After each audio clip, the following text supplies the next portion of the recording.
मेरे प्रिय बच्चे, ये दिव्य संदेश तुम्हारी आत्मा को झकझोर कर रख देगा। इसे तभी सुनो जब तुम अपना जीवन बदलना चाहते हो, क्योंकि ये तुम्हारे जीवन को पूरी तरह से बदल कर रख देगा। ये तुम्हारी कायरता को समाप्त कर देगा। ये तुम्हारे भीतर के भय को दूर कर देगा। ये दिव्यता से भरा हुआ संदेश तुम्हारे लिए आया है। मेरे प्रिय बच्चे, तुम ये कैसे भूल सकते हो कि इस धरा पर, इस मृत्यु लोक में निरंतर चल रहे इस युद्ध के एक वीर योद्धा हो तुम ही वो योद्धा हो जो सब कुछ सहते हुए भी विजय को प्राप्त करेगा। यहां पर हर व्यक्ति के लिए महायुद्ध रचा गया है। तुम किसी भी स्थिति का दोष दूसरों पर नहीं दे सकते, क्योंकि तुम स्वयं ही स्थिति को परिवर्तित करने का बल रखते हो। तुम ही वो वीर योद्धा हो। तुम जहां जिस परिस्थिति में हो, उसी परिस्थिति में लड़ते हुए तुम्हें विजय हासिल करना है, और यही तुम्हारा कर्तव्य भी है। अध्यात्म मनुष्य को कर्तव्य विहीन हो जाना कभी भी नहीं सिखाता है। ईश्वर ने तुम्हें जिस परिस्थिति में भेजा है, उसे स्वीकार करते हुए हर विपत्ति को, हर हार को हरा देना ही तुम्हारा कर्तव्य है। मेरे प्रिय, मेरे साथ ऐसा क्यों हो रहा है? दुर्भाग्य मेरा पीछा क्यों नहीं छोड़ता? या फिर मेरे जीवन में आखिर इतने संकट क्यों है? ये सब कायरता से भरे हुए वाक्य हैं, जो बोलना, यहां तक कि जिसका विचार करना भी तुम्हें शोभा नहीं देता।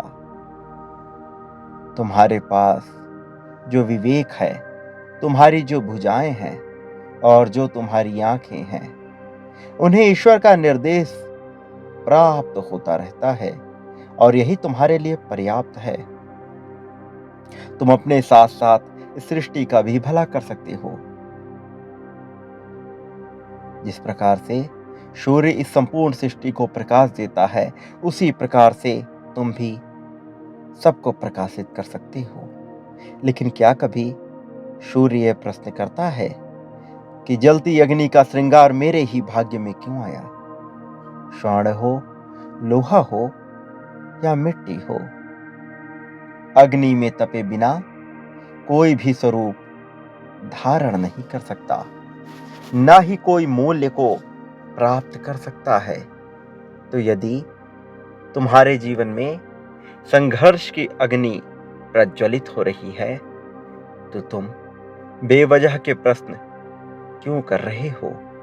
क्यों अपना समय जाया कर रहे हो उन प्रश्नों के ऊपर जिनका कोई मूल्य नहीं है? वास्तविकता में तुम क्या बदल सकते हो, तुम्हें इसका विचार करना चाहिए। शिक्षा प्राप्त कर रहे प्रत्येक विद्यार्थी का धर्म है विद्या को ही ईश्वर मानते हुए अपना सर्वश्रेष्ठ प्रदर्शन देना, और अपने पे आश्रित लोगों का पालन करना ही एक सच्चे सामाजिक व्यक्ति का वास्तविक धर्म है। मेरे प्रिय बच्चे, जब तक तुम स्वयं को ही कर्ता, स्वयं को ही कारक और स्वयं को ही कर्मफल नहीं स्वीकार कर लेते, तब तक तुम्हारा भाग्य कौन बदल सकता है? मेरे प्रिय, तुम्हें अपने भीतर हिम्मत रखनी होगी। सर्वप्रथम पूर्ण जिम्मेदारी अपने कंधों पर तुम्हें धारण करना होगा। चाहे विजय हो या पराजय हो, तुम अपने जीवन की संपूर्ण जिम्मेदारी स्वयं पर उठाओ, यदि तुम्हारा चयन किया गया है तो तुम में अवश्य ही कुछ बात होगी, और यदि तुम में बात है तो तुम्हें उसे ढूंढना होगा, उसे निखारना होगा, उसका भरपूर प्रदर्शन करना होगा। निर्बलता और निराशा की चूड़ियां निकालकर फेंक दो और साहस का आभूषण धारण कर लो। तुम योग्य हो, तुम सदा से ही योग्य थे। तुम इस संसार में ना कभी दुखी होने आए थे और ना कभी दुखी रहोगे। चोट तो वही खाते हैं ना जो युद्ध का अभ्यास करते हैं। बैठकर दर्शक बनकर तमाशा देखने वाले कभी भी घायल नहीं हुआ करते, किंतु विजय भी उनके पक्ष में कभी नहीं आती। तुम गिर रहे हो, तुम चोट खा रहे हो, तुम्हें धक्का लग रहा है, इसका अर्थ ये है कि तुम प्रयत्नशील हो, तुम प्रयास कर रहे हो। और व्यक्ति का यही प्रयास कब परमात्मा बनकर उसे परम पवित्र आत्मा बना देता है, इसे वह स्वयं भी नहीं जान पाता है। मेरे प्रिय बच्चे, तुमने संघर्षों की एक श्रृंखला देखी अपने जीवन में। ऐसे ऐसे संघर्षों से तुम्हारा सामना हुआ है जिन संघर्षों के बाद एक सामान्य मनुष्य टूटकर बिखर जाता है, किंतु तुम फिर भी डटे रहे। तुमने हार नहीं मानी, चाहे परिस्थिति कैसी भी रही हो। तुमने झुकना स्वीकार नहीं किया।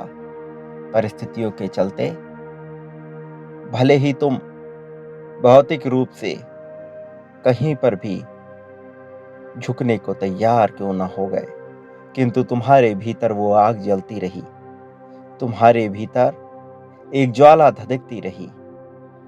तुम हमेशा से ही आगे बढ़ने को तत्पर रहे हो। तुम्हारा मन इस संसार में बहुत सी गतिविधियों में उलझा रहा, फिर भी तुम्हारी आत्मा कहीं ना कहीं तुम्हें ये चोट देती रही कि तुम कुछ तो अनुचित कर रहे हो, कि तुम कहीं तो सही मार्ग पर नहीं जा रहे हो।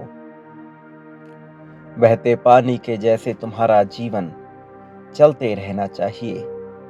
फिर भी यदि तुम्हें कहीं ठहराव महसूस होता है तो तुम ये समझ पाते हो कि तुम्हारे जीवन में कुछ ऐसा है जो उचित नहीं जा रहा।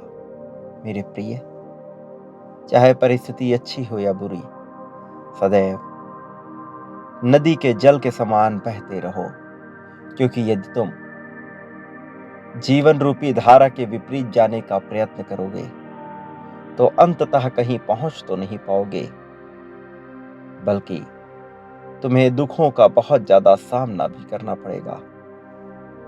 दुख रूपी लहरों की चोट तुम्हें घायल कर देगी, लेकिन यदि तुम इस दुनिया को जीतना चाहते हो, इस दुनिया में विजय को हासिल करना चाहते हो, तो तुम्हें इस जीवन रूपी धारा के साथ बहना होगा। तुम्हें अपने मस्ती में रहते हुए अपने कर्तव्यों का पालन करना होगा। इस दुनिया में क्या सही है, क्या गलत है, इसका ज्यादा विचार ना किया करो, बल्कि अपने विवेक का इस्तेमाल करो। तुम्हें स्वतः ही ज्ञान हो जाएगा क्या उचित है, क्या अनुचित है। किसी दूसरे को दोषारोपण ना करो। कोई क्या कर रहा है, कोई क्या नहीं कर रहा है, किसे क्या करना चाहिए, किसे क्या नहीं करना चाहिए, इन बातों में अपना समय जाया ना करो। जो जैसा भी कर रहा है वो अपने विवेक के अनुसार कर रहा है। तुम अपने विवेक का इस्तेमाल करो, अपनी बुद्धि का इस्तेमाल करो और अपने सामर्थ्य और बल को पहचान कर उसी दिशा में आगे बढ़ते रहो। यदि तुमने सही दिशा का चयन कर लिया तो मैं तुम्हें इतना आगे लेकर जाऊंगा कि तुम उसकी कल्पना भी नहीं कर सकते। जीत ना केवल तुम्हारी झोली में आकर गिर जाएगी, बल्कि तुम्हें इतना मिलेगा कि तुम उसे संभाल नहीं पाओगे।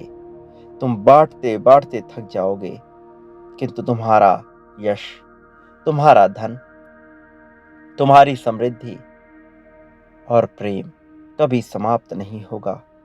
तुम्हें दूसरों से भी बेइंतहा प्रेम मिलेगा, इतना कि तुम्हारा मन भी उससे भर जाएगा। मेरे प्रिय बच्चे, तुम इस संसार में विजय प्राप्त करने ही आए हो। विजय तिलक तुम्हारे माथे पर ही सजेगा। विजय मुकुट तुम अवश्य ही धारण करोगे। जीत की माला को अपने गले में पहनकर तुम अपना नाम रोशन करते रहोगे। तुम्हारे यश का गुणगान हर जगह होगा। लेकिन तुम कभी भी भयभीत ना होना, कभी भी डरना नहीं।